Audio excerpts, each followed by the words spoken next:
आप सभी का स्वागत है 8th क्लास लेसन नंबर 8 महिलाएं जाति एवं सुधार का। आज हम पार्ट 2 रीड करेंगे। जाति और समाज सुधार। हमने अभी जिन समाज सुधारकों का जिक्र किया है उनमें से कई जातीय गैर बराबरी के विरोधी थे। राजा राम मोहन राय ने जाति व्यवस्था की आलोचना करने वाले एक पुराने बौद्ध ग्रंथ का अनुवाद किया। प्रार्थना समाज भक्ति परंपरा का समर्थक था जिसमें सभी जातियों की आध्यात्मिक समानता पर जोर दिया गया था। जाति उन्मूलन के लिए काम करने के लिए मुंबई में 1840 में परमहंस मंडली की स्थापना परमहंस मंडली का गठन किया गया था। परमहंस मंडली का गठन कब किया गया था? 1840 ईस्वी में। ठीक है। इन सुधारकों और सुधार संगठनों के सदस्यों में बहुत सारे ऊंची जातियों के लोग थे। गुप्त बैठकों में ये सुधारक भोजन और स्पर्श जैसे मामलों में जातीय कायदे कानूनों का उल्लंघन करते थे जिससे उनकी जीवन में भी जातीय पूर्वाग्रहों और बंधनों से निजात पा सकें। कई लोग ऐसे थे जो जाति के आधार पर आधारित समाज व्यवस्था में होने वाले अन्याय के विरुद्ध थे। 19वीं सदी में ईसाई प्रचारक आदिवासी समुदायों और निचली जातियों के लिए स्कूल खोलने लगे थे। ठीक है। इस प्रकार इन बच्चों को बदलती दुनिया में अपना रास्ता ढूंढने के लिए नए साधन मिलने लगे। उसी समय बहुत सारे गरीब लोग शहरों से निकल रही नई नौकरियों की तलाश में गांव छोड़कर भी जा रहे थे। नए कारखानों और नगरपालिकाओं में नई नौकरियां निकल रही थी। संक्षेप में आप शहरों के विस्तार के बारे में पढ़ चुके हैं। कल्पना कीजिए कि इससे मजदूरी की कितनी मांग पैदा हुई होगी। शहरों में नालियां बनाई जानी थी, सड़कें बिछानी थी, इमारतों का निर्माण होना था और शहरों को साफ किया जाना था। इसके लिए कुलियों, खुदाई करने वालों, बोझा ढोने वालों, ईंट बनाने वालों, नालियां साफ करने वालों, सफाई कर्मियों, पालकी ढोने वालों, रिक्शा खींचने वालों की ज़रूरत थी। यह श्रम कहाँ से आया? इन कामों को संभालने के लिए गांवों और छोटे कस्बों के गरीब शहरों की तरफ जाने लगे। यहाँ मजदूरी की मांग पैदा हो रही थी। शहर जाने वालों में से बहुत सारे निम्न जातियों के लोग भी थे। कुछ लोग असम, मॉरिशस, त्रिनाद और इंडोनेशिया आदि स्थानों पर बागानों में काम करने भी चले गए। नए स्थानों पर काम अक्सर बहुत कठोर था, परंतु गरीबों निचली जातियों के लोगों को यह गांवों में स्वर्ण जमींदारों द्वारा उनके जीवन पर दमनकारी कब्जे और दैनिक अपमान से छूट निकलने का एक मौका था।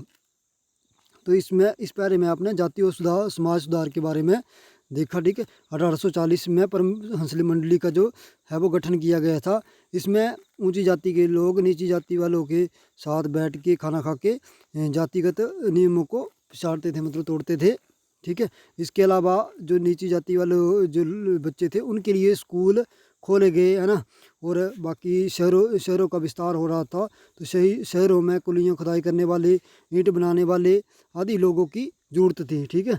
तो वहाँ पे सभी लोग जो हैं वो इकट्ठे काम करते थे, इसलिए भी जाति जो है वो जातिगत नियमों को तोड़ा गया था। ठीक है।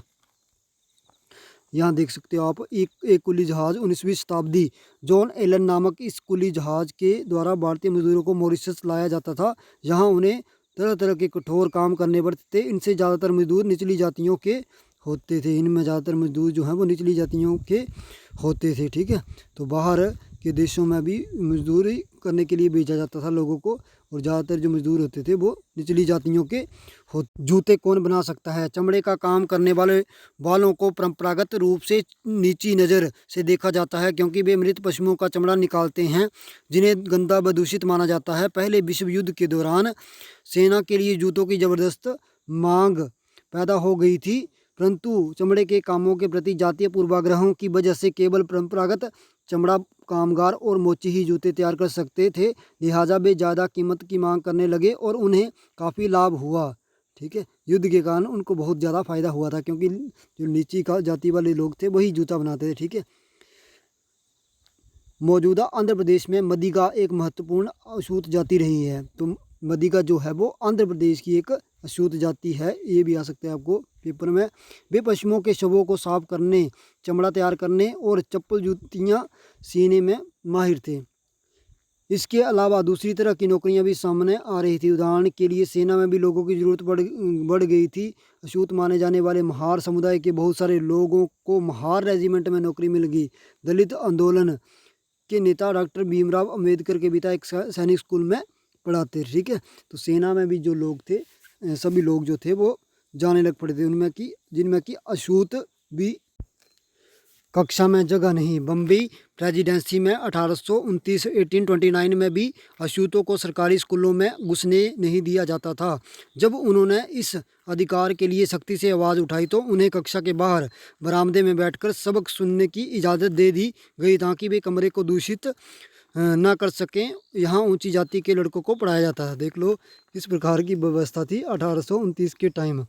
गुजरात के दुबला समुदाय के लोग बाजार के लिए आम ढोकर ले जा रहे हैं। दुबला मजदूर स्वर्ण जमींदारों के पास मजदूरी करते थे। वे उनके खेत संभालते थे और जमींदार के घर आंगन में तमाम छोटे बड़े काम करते थे। ये जो दुबला समुदाय है वो गुजरात का एक समुदाय है। ठीक है, उसके बाद है समानता और न्याय की मांग। 19वीं सदी के दूसरे हिस्से तक गैर ब्राह्मण जातियों के भीतर से भी लोग जातीय भेदभाव के खिलाफ आवाज़ उठाने लगे थे। उन्होंने सामाजिक समानता और न्याय की मांग करते हुए आंदोलन शुरू कर दिए।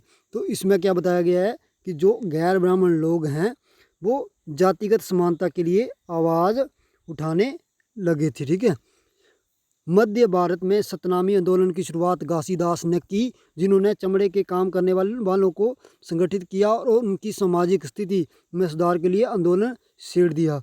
तो मध्य भारत में सतनामी आंदोलन शुरू किया था घासीदास जी के द्वारा। ठीक है, उसके बाद पूर्वी बंगाल में हरिदास ठाकुर के मतुआ पंथ ने चांडाल काश्तकारों के बीच काव किया। हरिदास ने जाति व्यवस्था को सही ठहराने वाले ब्राह्मणवादी ग्रंथों पर सवाल उठाया, जिसे आज केरल कहा जाता है। वहाँ एजोवा जाति के श्री नारायण गुरु ने अपने लोगों के बीच एकता का आदर्श रखा। उन्होंने जातिगत भिन्नता के आधार पर लोगों के बीच भेदभाव करने का विरोध किया। उनके अनुसार सारी मानवता की एक ही जाति है। उनका एक महत्वपूर्ण कथन था, ओरु जाति ओरु मतम ओरु देवनम मनुष्यमान। इसका मतलब मानवता की एक जाति, एक धर्म, एक ईश्वर। इन सभी पंथों की स्थापना ऐसे लोगों ने की थी जो गैर ब्राह्मण जातियों से थे और उनके बीच ही काम करते थे। उन्होंने उन आदतों और तौर तरीकों को बदलने का प्रयास किया जो प्रभुत्वशाली जातियों का अपमान करने के लिए उकसाती थीं। उन्होंने अधीनस्थ जातियों में स्वाभिमान का पैदा करने का प्रयास किया। ये है श्री नारायण गुरु जी की तस्वीर। ठीक है, आगे है गुलामगिरी। निम्न जाति नेताओं में ज्योतिराव फूले सबसे मुखर नेताओं में से थे। 1827 में जन्मे ज्योतिराव फूले ने ईसाई प्रचारकों द्वारा खोले गए स्कूलों में शिक्षा पाई थी। बड़े होने पर उन्होंने जाति आधारित समाज में फैले अन्याय के बारे में अपने विचार व्यक्त किए। उन्होंने ब्राह्मणों के इस दावे पर खुलकर हमला बोला कि आर्य होने के कारण वे औरों से श्रेष्ठ हैं। फूले का तर्क था कि आर्य विदेशी थे जो उपमहाद्वीप के बाहर से आए थे और उन्होंने इस मिट्टी के असली वासियों या बारिशों आर्यों के आने से पहले यहाँ रह रहे मूल निवासियों को हराकर उन्हें गुलाम बना लिया था। जब आर्यों ने अपना प्रभुत्व स्थापित कर लिया तो वे पराजित जनता को नीच निम्न जाति वाला मानने लगे। फूले के अनुसार ऊंची जातियों का उनकी जमीन और सत्ता पर कोई अधिकार नहीं है। यह धरती यहाँ के देशी लोगों की, कथित निम्न जाति के लोगों की है। फूले ने दावा किया कि आर्यों के शासन से पहले यहाँ स्वर्ण युग था। तब योद्धा किसान जमीन जोतते थे और मराठा देहात पर न्याय संगत और निष्पक्ष तरीके से शासन करते थे। उन्होंने सुझाव दिया कि शूद्रों, श्रमिक जातियाँ और अतिशूद्रों अछूत को जातीय भेदभाव खत्म करने के लिए संगठित होना चाहिए। फूले द्वारा स्थापित किए गए सत्य शोधक समाज नामक संगठन ने जातीय समानता के समर्थन में मुहिम चलाई। तो ज्योतिराव फूले ने सत्य शोधक समाज की स्थापना की थी। ठीक है, ज्योतिराव फूले की आप ये पिक्चर देख सकते हो, ज्योतिराव फूले की। ठीक है, उसके आगे है मैं यहाँ और तुम वहाँ। ये ज्योतिराव फूले के द्वारा लिखे गए कुछ कथन है। फुले उच्च जाति नेताओं के उपनिवेशवाद विरोधी राष्ट्रवाद के भी आलोचक थे। उन्होंने लिखा था, ब्राह्मणों ने अपने धर्म की वह तलवार छिपा ली है जिसमें लोगों की संपन्नता का गला काट दिया है और अब वे देश के महान देशभक्त बनने घूम रहे हैं। वे हमारे शूद्र मुस्लिम और पारसी नौजवानों को ये सलाह देते हैं कि अगर हम ऊंच नीच के बारे में अपना सारा लड़ाई झगड़ा बंद करके एकजुट नहीं होंगे तो हमारा देश कभी उन्नति नहीं कर पाएगा। यह एकता नहीं के फायदे में है क्योंकि ये एकता उन्हीं के फायदे में है क्योंकि इसके बाद दोबारा यही स्थिति पैदा हो जाएगी, मैं यहाँ और तुम वहाँ। तो ये ज्योतिराव फुले के द्वारा कहा गया था। ठीक है, आगे है 1873 1873 में फुले ने गुलामी नामक एक किताब लिखी। उसमें इससे लगभग 10 साल पहले अमेरिकी गृह युद्ध हो चुका था जिसके फलस्वरूप अमेरिका में दास प्रथा खत्म कर दी गई थी। फुले ने अपनी पुस्तक उन सभी अमेरिकियों को समर्पित की जिन्होंने गुलामी को मुक्ति दिलाने के लिए संघर्ष किया था। इस तरह उन्होंने भारत की निम्न जातियों और अमेरिका के काले गुलामों की दुर्दशा को एक दूसरे से जोड़ दिया। जैसा कि इस उदाहरण से पता चलता है, फुले ने जातीय व्यवस्था की अपनी आलोचना को सभी प्रकार की गैर बराबरी से जोड़ दिया। वह उच्च जाति महिलाओं की दुर्दशा, महिलाओं की मुसीबतों और निम्न जातियों के अपमानपूर्ण हालात के बारे में गहरे तौर पर चिंतित थे। जाति सुधार का यह आंदोलन 20वीं सदी में भी पश्चिम भारत में डॉक्टर भीमराव अम्बेडकर और दक्षिण में ई.वी. रामस्वामी नायकर जैसे महान दलित नेताओं के नेतृत्व में चला था। ठीक है, उसके बाद है मंदिरों में कौन जा सकता था। अम्बेडकर एक महार परिवार में पैदा हुए थे। ठीक है, महार जो है वो नीच जाति समझी जाती थी उस टाइम महाराष्ट्र में। बचपन में उन्होंने इस बात को बहुत नज़दीक से देखा कि रोज़ाना की ज़िंदगी में जातीय भेदभाव और पूर्वाग्रह क्या होता है। स्कूल में उन्हें कक्षा के बाहर ज़मीन पर बैठना पड़ता था। उन्हें स्वर्ण बच्चों द्वारा इस्तेमाल किए जाने वाले नलकों से पानी पीने की इजाज़त नहीं थी। स्कूल की पढ़ाई पूरी करने के बाद उन्हें उच्च अध्ययन के लिए अमेरिका जाने हेतु फेलोशिप मिल गई थी। 1919 में भारत लौटने पर उन्होंने समकालीन समाज में उच्च जातीय सत्ता संरचना पर काफ़ी लिखा। सन 1927 में अम्बेडकर ने मंदिर प्रवेश आंदोलन शुरू किया जिसमें महार जाति के लोगों ने बड़ी संख्या में हिस्सा लिया। ब्राह्मण पुजारी इस बात पर बहुत आग बबूला हुए कि दलित भी मंदिर के जलाशय का पानी इस्तेमाल कर रहे हैं। 1927 से 1935 के बीच अम्बेडकर ने मंदिरों में प्रवेश के लिए ऐसे 3 आंदोलन चलाए। वे पूरे देश को दिखाना चाहते थे कि समाज में जातीय पूर्वाग्रहों की जकड़ कितनी मजबूत है। ठीक है, ये जो आंदोलन चलाए थे, ठीक है, उसमें पानी भरने के लिए कुओं में, तो ये जातीय जो भेदभाव है उनको समाप्त करने के लिए चलाए गए थे। मंदिर प्रवेश आंदोलन से पहले अछूतों को इस तरह के प्रवेश द्वारों के आसपास भी भटकने नहीं दिया जाता था। ठीक है, मंदिर प्रवेश आंदोलन कुओं के लिए नहीं, मंदिर प्रवेश आंदोलन जो है वो चलाए गए थे। उसके बाद है गैर ब्राह्मण आंदोलन। 20वीं सदी के आरंभ में गैर ब्राह्मण आंदोलन शुरू हुआ। यह प्रयास उन गैर ब्राह्मण जातियों का था जिन्हें शिक्षा धन और प्रभाव हासिल हो चुका था। ठीक है, तो किनके लिए था, किन्होंने चलाया था? जिनके पास शिक्षा धन और प्रभाव काफ़ी हासिल हो चुका था। उनका तर्क था कि ब्राह्मण तो उत्तर से आए उन आर्य आक्रमणकारियों के वंशज हैं जिन्होंने यहाँ के मूल निवासियों देशी द्रविड़ नस्लों को हराकर दक्षिणी भूभाग पर विजय हासिल की थी। उन्होंने सत्ता पर ब्राह्मणवादी दावे को भी चुनौती दी। पेरियार के नाम से प्रसिद्ध ई.वी. रामास्वामी नायकर एक मध्यम वर्गीय परिवार में पले बड़े थे। अपने प्रारंभिक जीवन में वे सन्यासी थे और उन्होंने संस्कृत शास्त्रों का गंभीरता से अध्ययन किया था। बाद में वे कांग्रेस के सदस्य बने, परंतु जब उन्होंने राष्ट्रवादियों द्वारा आयोजित की गई एक दावत में देखा कि वहां बैठने के लिए जातियों के हिसाब से अलग अलग इंतजाम किया हुआ है, तो उन्होंने हताश होकर पार्टी छोड़ दी। इस दावत में निम्न जातियों और उच्च जातियों के लिए अलग अलग बैठने का इंतजाम किया गया था। पेरियार की समझ में आ चुका था कि अछूतों को अपने स्वाभिमान के लिए खुद लड़ना होगा। इसी बात को ध्यान में रखते हुए उन्होंने स्वाभिमान आंदोलन शुरू किया। उनका कहना था कि मूल नवीन तमिल और द्रविड़ संस्कृति के असली वाहक अछूत ही है, जिन्हें ब्राह्मणों ने अपने अधीन कर लिया है। उनका मानना था कि सभी धार्मिक नेता और मुखिया सामाजिक विभाजनों और असमानता को ईश्वर प्रदत्त मानते हैं, इसलिए सामाजिक समानता के लिए सभी धर्मों से अछूतों को खुद मुक्ति पानी होगी। पेरियार हिंदू वेद पुराणों के कट्टर आलोचक थे, खास तौर से मनु द्वारा रचित भगवद गीता और रामायण के वे कटु आलोचक थे। उनका कहना था कि ब्राह्मणों ने निचली जातियों पर अपनी सत्ता तथा महिलाओं पर पुरुषों का प्रभुत्व स्थापित करने के लिए इन पुस्तकों का सहारा लिया है। ये दलीलें लोगों को सहज रास नहीं आई। निम्न जातीय लोगों नेताओं के भाषणों, विचारपूर्ण रखने और आंदोलनों से उच्च जातीय राष्ट्रवादी नेताओं के बीच कुछ आत्ममंथन और आलोचनात्मक की प्रक्रिया शुरू हुई, परंतु रूढ़िवादी हिंदू समाज ने भी उत्तर में सनातन धर्म सभाओं तथा भारत धर्म महामंडल और बंगाल में ब्राह्मण सभा जैसे संगठनों के जरिए इन रुझानों को सख्ती से विरोध किया। इन संगठनों का मकसद यही था कि हिंदू धर्म में जातीय ऊंच नीच को जो महत्व है दिया जाता है, उस पर कोई आंच न आए। वे साबित करना चाहते थे कि इस बात को धार्मिक ग्रंथों में भी मान्यता मिली हुई है। औपनिवेशिक काल के बाद भी जाति के सवाल पर बहस और संघर्ष चलते रहे और ये आज भी जारी हैं। ठीक है, तो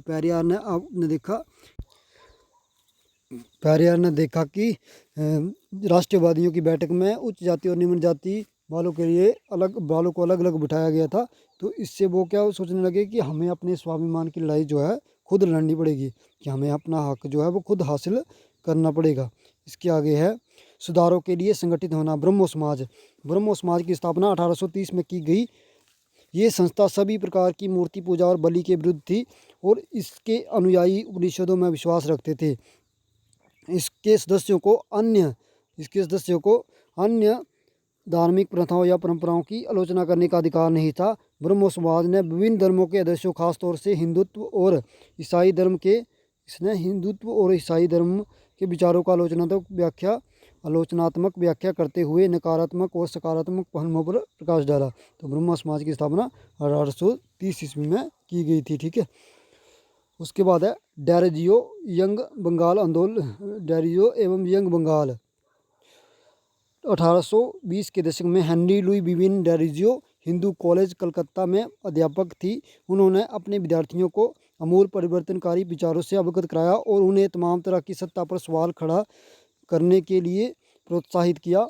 उनके द्वारा शुरू की गई यंग बंगाल मूवमेंट में उनके विद्यार्थियों ने परंपराओं और रीति रिवाजों पर उंगली उठाई, महिलाओं के लिए शिक्षा की मांग की और सोच व अभिव्यक्ति की स्वतंत्रता के लिए अभियान चलाया। आगे है रामकृष्ण मिशन और विवेकानंद। रामकृष्ण मिशन का नाम स्वामी विवेकानंद के गुरु रामकृष्ण परमहंस के नाम पर रखा गया था। ये मिशन समाज सेवा और निस्वार्थ श्रम के जरिए मुक्ति के इस लक्ष्य पर जोर देता था। स्वामी विवेकानंद, जिनका की जीवन काल 1863 से 1902 1863 to 1902, जिनका मूल नाम नरेंद्रनाथ दत्त था, उन्होंने श्री रामकृष्ण की सरल शिक्षाओं को अपने प्रतिभाशाली संतुलित आधुनिक विचारधारा से जोड़कर संपूर्ण विश्व में प्रसारित किया। 1893 में शिकागो में विश्व धर्म संसद में उन्हें सुनने के बाद न्यूयॉर्क हेराल्ड ने विवरण दिया कि ऐसे विद्वान राष्ट्र में धर्म प्रचारकों को भेजना कितना मूर्खतापूर्ण है। वास्तव में स्वामी विवेकानंद आधुनिक समय के पहले भारतीय थे जिन्होंने विश्वव्यापी स्तर पर वेदांत दर्शन के आध्यात्मिक गौरव को पुनर्स्थापित किया, लेकिन उनका उद्देश्य केवल धर्म की व्याख्या करना नहीं था। अपने देशवासियों की निर्धनता और दुर्दशा से उन्हें अतिशय दुख हुआ।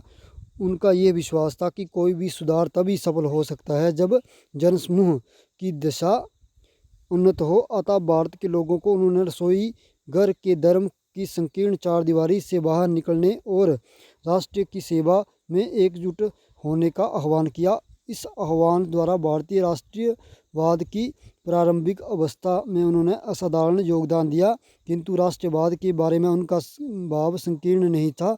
उन्हें ये विश्वास था कि मानव जाति को जिन समस्याओं का सामना करना पड़ रहा है उन पर तभी काबू पाया जा सकता है जब विश्व के सभी राष्ट्र एक समान धरातल पर एक साथ आएं।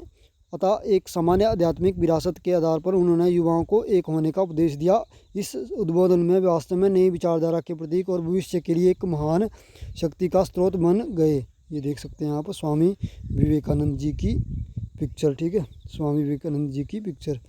आगे है प्रार्थना समाज।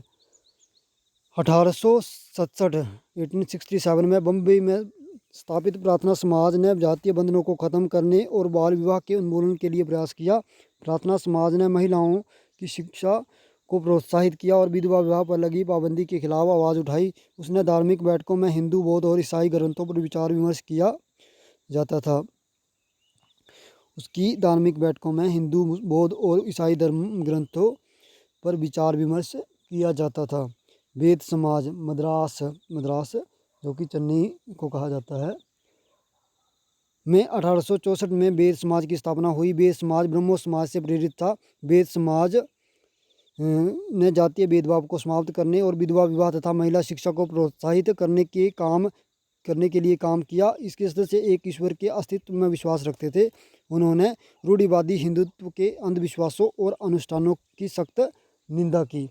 आगे है सैयद अहमद खान द्वारा 1875 में अलीगढ़ में खोले गए मोहम्मद एंग्लो ओरिएंटल कॉलेज को ही बाद में अलीगढ़ मुस्लिम विश्वविद्यालय के नाम से जाना गया। यहाँ मुसलमानों को पश्चिमी विज्ञान के साथ साथ विभिन्न विषयों की आधुनिक शिक्षा दी जाती थी। अलीगढ़ आंदोलन का शैक्षणिक सुधारों के क्षेत्र में गहरा प्रभाव रहा। तो ये हमने अलीगढ़ आंदोलन के बारे में पढ़ा।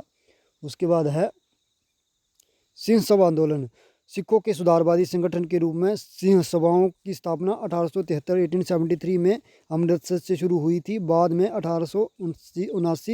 1879 में लाहौर में भी सिंह सभा का गठन किया गया था। इन सभाओं ने सिख धर्म को अंधविश्वासों, जातीय भेदभाव और ऐसे आचरण जिसे वे गैर सिख समझती थी से मुक्त कराने का प्रयास किया। उन्होंने सिखों को शिक्षा के लिए प्रोत्साहित किया, जिसमें अक्सर आधुनिक ज्ञान के साथ साथ सिख धर्म के सिद्धांतों को भी पढ़ाया जाता था। उसके बाद है अन्यत्र काले गुलाम और गोरे बागान मालिक। तो काले गुलाम कौन थे, इसके बारे में पढ़ेंगे हम। आप ये जान चुके हैं कि ज्योतिराव फुले ने अपनी पुस्तक गुलामगिरी में जातीय उत्पीड़न और अमेरिका में प्रचलित दास प्रथा के बीच किस तरह संबंध स्थापित किया था। क्या आप जानते हैं कि दासता की ये प्रथा क्या थी? 17वीं शताब्दी में जब यूरोपीय खोजी यात्री और व्यापारी पहली बार अफ्रीका पहुंचे तो उन्होंने गुलामों का व्यापार शुरू कर दिया। वे अफ्रीका के काले लोगों को पकड़कर अमेरिका ले जाते थे और वहां के गोरे बागान मालिकों को बेच देते थे। उन्हें कपास और अन्य बागानों में काम करना पड़ता था, जो ज़्यादातर दक्षिणी संयुक्त राज्य अमेरिका में स्थित थे। बागानों में गुलाम पो फटने से लेकर देर रात तक काम करते थे। सही ढंग से काम न करने के नाम पर मालिक उन्हें सजा देते थे, कोड़ों से पीटते थे और तरह तरह की यातनाएं देते थे। श्वेत और अश्वेत सभी तरह के बहुत सारे लोगों ने संगठित रूप से इस दास प्रथा का विरोध किया। इसी क्रम में उन्होंने 1776 की अमेरिकी क्रांति की भावनाओं को हवाला देते हुए आह्वान किया, अमेरिका वासियों, अपने घोषणा पत्र को देखो। वह क्या तुम्हें अपनी भाषा भी समझ में नहीं आती? गेटिसबर्ग में दिए गए अपने अत्यंत प्रभावप्रवण भाषण में अब्राहम लिंकन ने कहा था कि जिन्होंने दास प्रथा के खिलाफ संघर्ष किया वे लोकतंत्र के पथ प्रदर्शक हैं। उन्होंने लोगों से आह्वान किया कि वे नस्ली समानता के लिए कदम उठाएं ताकि धरती से जनता के द्वारा जनता के लिए सरकार का नाश न हो। गुलामों की बिक्री दक्षिणी कैरोलिना अमेरिका 1856 यहाँ संभावित खरीदार नीलामी में अफ्रीका से लाए गए गुलामों की जांच पड़ताल करते थे। तो आशा है कि आपको ये जो चैप्टर है वो समझ आ गया होगा। अगर आपको कोई डाउट होगा तो आप मुझे पूछ सकते हो, ठीक है। Thank you.